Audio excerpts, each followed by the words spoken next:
안녕하세요. 오늘은 언제 들어도 가장 재밌는 정보, 연봉 정보로 제가 오늘은 돌아왔습니다. 보통 해외 취업을 고려하시는 분들은 그 해외에서 사는데 물가가 얼마나 드는지도 모르고, 그리고 여기에 평균 그런 업계 샐러리가 얼마인지 몰라가지고 사실 자기 몸값보다 낮게 받고 들어오는 경우도 상당히 많거든요. 저 같은 경우도 워홀로 시작을 해가지고 일단은 사무직만 얻으면은 뭐든 나는 행복하겠다 이렇게 해가지고 제 처음 직장을 잡았을 때는 제 몸값보다 낮게 그런 연봉을 받고 시작한 경우였어요. 그래서 저 같은 분들이 없으면 하는 바람에서 오늘 영상을 찍어보려고요. 그래서 일단은 대략적으로 런던의 물가를 말씀드리면 일단 집세는 만약에 2, 3존 그냥 약간 센터에서 사실 거면은 한 달에 더블룸의 가격이 물론 다른 사람들이랑 그 키친이랑 화장실을 쉐어하는 그런 플랫을 말해요. 그러면은 한 달에 100만 원에서 한 120만 원 정도는 월세로 나간다고 생각하셔야 돼요. 그리고 그 대중교통을 이용하는데 한 번 그 피크 아워라고 해서 출퇴근 기간에는 요금이 좀 더 비싸거든요. 그래가지고 출근할 때 한 번 찍으면은 4,500원이 홀랑 나가요. 그래가지고 월급에서 뭐 그 집세랑 교통비 빼면 남는 게 별로 없죠. 그러니까 이거를 그 연봉을 아주 잘 생각해 보시고 해외 취업을 도전하시면 좋을 것 같아요. 그리고 꼭 말씀드리고 싶은 게 여기 영국의 그런 연봉이 한국보다 연봉이 세지 않아요. 되게 놀랍죠. 왠지 영국이면은 더 물가도 높고 연봉도 더 많이 줄 것 같은데 사실은 주니어나 그냥 일반 직군에서는 연봉이 오히려 더 나아질 때도 있어요. 만약에 직장 생활을 대기업에서 하신 분들은 여기에 그 연봉이 한국에서 받던 것보다 조금 낮을 수 있어요. 아마 퍼포먼스 마케팅을 하시는 분들이 많이 없어가지고 정보를 찾기가 힘드실 텐데 영국에서 일단은 연봉 정보를 얻고 싶으시면 구글에 타이틀명이랑 그리고 셀러리즈를 붙여가지고 검색을 하면 되거든요.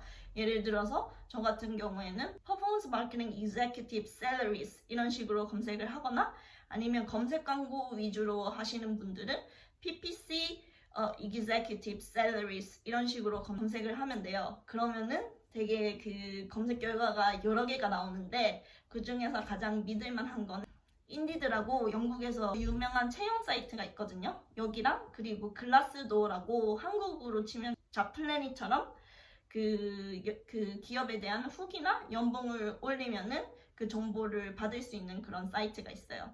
그래서 이 두 군데에서 나오는 샐러리들이 꼭 믿을만 하니까 여기를 보면 좋을 것 같아요. 그런데 주의할 점은 여기서 연봉의 최소값이랑 최대값도 잘 참고를 해가지고 정보의 그런 신뢰성을 검증하는 게 좋아요.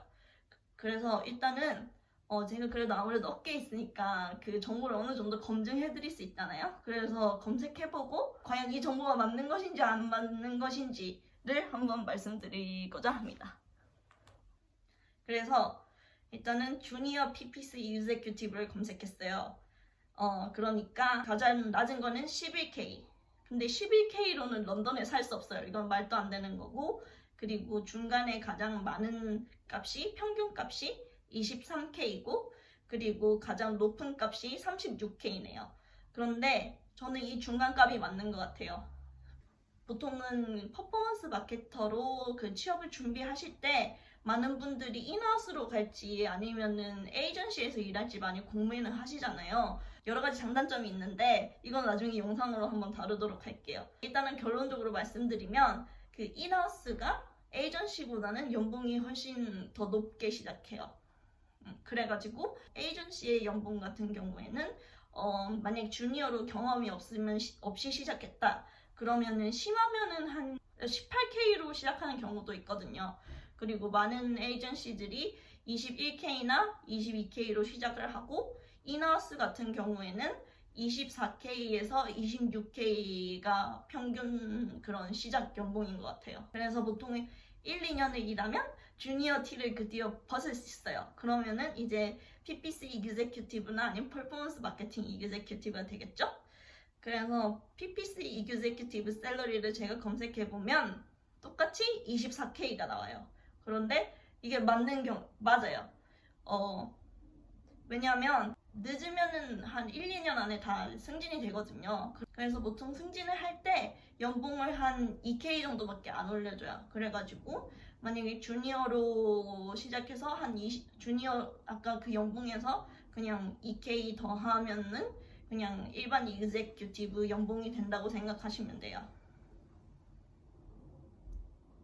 그런데 지금 이거 살펴보니까 그 PPC 이그제큐티브 샐러리 최고값이 34K라고 여기 적혀 있는데 아무래도 그 글라스도어가 좀 더 표본이 많아서 조금 더 정확한 것 같아요. 그래서 시니어가 되면은 드디어 얼마를 받느냐? 시니어는 보통 경력을 3, 4년 정도 받으면은 그 시니어라고 하니까 시리가 대답했어요. 경력을 한 3, 4년 쌓으면은 시니어가 될 수 있거든요. 시니어의 평균 연봉이 여기는 30K라고 나오고 가장 낮은 값이 22K 그리고 가장 높은 값이 40K 정도로 나오네요. 근데 이게 진짜 맞는 것 같아요. 평균이 보통 30K이고 에이전시 같은 경우에는 그리고 인하우스 같은 경우에는 한 30에서 35K 그리고 시니어 중에서도 조금 잘하는 시니어들은 40K까지 가는 경우가 많아요. 그리고 이 이상의 매니저 레벨은 정말 천차만별이에요. 매니저 레벨부터는 자기가 얼마나 면접에서 광을 팔고 그 회사에서 얼마나 많은 것을 가져다 줄 수 있느냐를 잘 설명하면은 연봉은 정말 많이 올릴 수 있는 것 같아요. 네, 그리고 이제 연봉을 설명드렸으니까 연봉 협상하는 방법을 한번 설명해 드릴까요? 만약에 합격을 했어요. 합격이 됐으면 일단 HR에서 전화가 와요. 너 합격했고 우리가 너에게 오퍼를 주고 싶다. 이런 식으로 말하고 그리고 우리가 너에게 오퍼하고 싶은 연봉은 땡땡땡이다 이런 식으로 해요. 근데 거기서 전화로 땡큐 하고 끊으면은 그 금액으로 그대로 찍혀서 오퍼레터가 날라올 거예요. 그러면은 오퍼레터가 날라오면은 그게 약간 공식화가 되는 거기 때문에 그거를 바꾸기가 힘들어요. 그래서 H한테 전화를 받으면 thanks for your offer 이렇게 오퍼 감사하다 그리고 뭐 인터뷰 때 너무 재밌었고 되게 긍정적인 경험이었다. 그런데 이 내용을 이메일로 보내주면은 내가 이 오퍼를 한번 검토해 보겠다 라고 이렇게 하고 끊어야 돼요. 이렇게 해서 전화를 받고 끊으면 제가 오퍼를 아직 수락한 거는 아닌 거예요. 그래서 HR이 그 오퍼레터를 보내지는 않고 이렇게 메일로 간단하게 이렇게 보낼 거예요. 뭐 베네핏은 이거고 그리고 뭐 샐러리는 이 정도다 이렇게 하면은 저는 개인적으로 카운트 오퍼를 날리는 것을 꼭 추천해요. HR은 연봉이 낮을수록 자기네들이 아낄 수 있는 돈이 많잖아요. 그래서 이메일에 아까 말했던 거랑 비슷하게 나 정말 인터뷰 너무 재밌었고 너네랑 일하는 거 너무너무 학수고대하고 있다. 하지만 내 경험이 이렇게 있고 내가 팀한테 기여할 수 있는 부분이 되게 크니까 나는 이 샐러리를 익스펙트 하고 있다. 이런 식으로 메일을 카운트 오퍼를 보내세요. 그런데 보통은 카운트 오퍼를 날릴 때 엄청 걱정하시는데 정중하게만 하고 너무 심하게 막 1,000,000원 더 주세요 이런 식으로 하지 않으면은 카운트 오퍼를 날렸다는 자체로 오퍼를 철회하는 경우는 없어요. 그렇게 하면 HR이 새 연봉을 보통 제시해 주거나 아니면은 더 이상 올려줄 수 없다 이렇게 하거든요. 그런데 이렇게 두 번째 이메일을 받았을 때는 여기서 한 번 더 카운트 오퍼를 하시면 안 돼요. 왜냐면은 보통은 그 포지션에 정해진 그 연봉 레인지가 있거든요. 그래서 HR이 두 번째 이메일에서 그거를 조정해주지 않았다는 것은 이미 내 연봉이 그 레인지에서 최상에 있다는 거예요. 이미 조정할 건 다 했다는 얘기예요. 그러니까 여기서부터는 그냥 오케이 하고 수락하는 것을 저는 추천드려요. 그래서 이렇게 영국 같은 경우에는 채용 공고에도 실제로 샐러리를 명시해 놓는 경우가 많고 포지션에 대한 그런 샐러리 캡이 되게 확실하거든요. 그런데 미국은 그렇지 않다고 들었으니까 국가에 따라서 이런 전략을 짜는 것도 상당히 중요한 것 같아요. 그래서 여러분들이 제 영상을 퍼포먼스 마케팅 준비하시는 분들이 되게 많이 오시는데 이거를 보고 어떻게 느끼실지 되게 궁금하네요.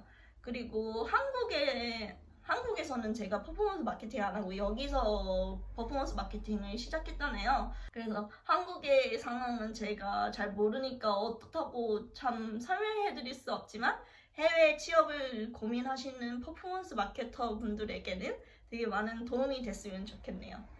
그러면 다음 영상에서 또 봐요. 안녕!